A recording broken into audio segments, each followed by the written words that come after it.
गाज माता की कहानी। पुराने समय की बात है। एक नगर के राजा और रानी को कोई संतान नहीं थी। संतान न होने के कारण वे हमेशा दुखी रहते थे। महारानी गाज माता की भक्ति करती थी। एक दिन रानी ने कहा कि हे गाज माता, यदि मेरे गर्भ रहता है तो मैं आपके हलवा और पूरी की कढ़ाई कर दूंगी। गाज माता ने अपने भक्तों की बात सुनी और उसे पुत्र प्राप्ति का वरदान दिया। कुछ दिनों पश्चात महारानी के एक लड़का हुआ पर वह कढ़ाई करना भूल गई।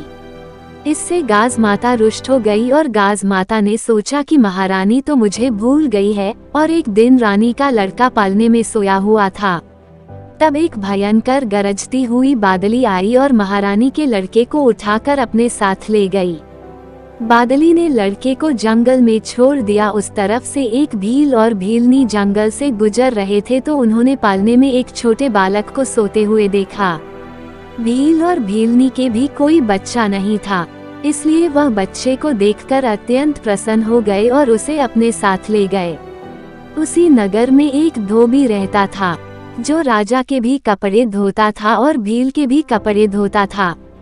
जब वह धोबी राजा के महल में गया तो उसने देखा कि वहाँ शोर हो रहा था कि गाज माता महारानी के लड़के को उठाकर ले गई। तब धोबी ने कहा कि आज उसने एक लड़के को भील के घर पर पालने में सोते हुए देखा था। जब राजा को ये बात पता चली तो उसने तुरंत भील को अपने महल में बुलवाया और भील से पूछा कि तेरे घर में लड़का कहाँ से आया। तब भील बोला, मैं गाज माता का व्रत करता था तो मुझे गाज माता ने बेटा दिया है। इस पर राजा और रानी को याद आया कि हमने गाज माता को कढ़ाई करने के लिए बोला था, लेकिन हमने कढ़ाई नहीं की। इस कारण गाज माता ने हमसे हमारा बेटा ले लिया। तब महारानी ने कहा कि हे गाज माता, मेरा बेटा मुझे वापस दे दो।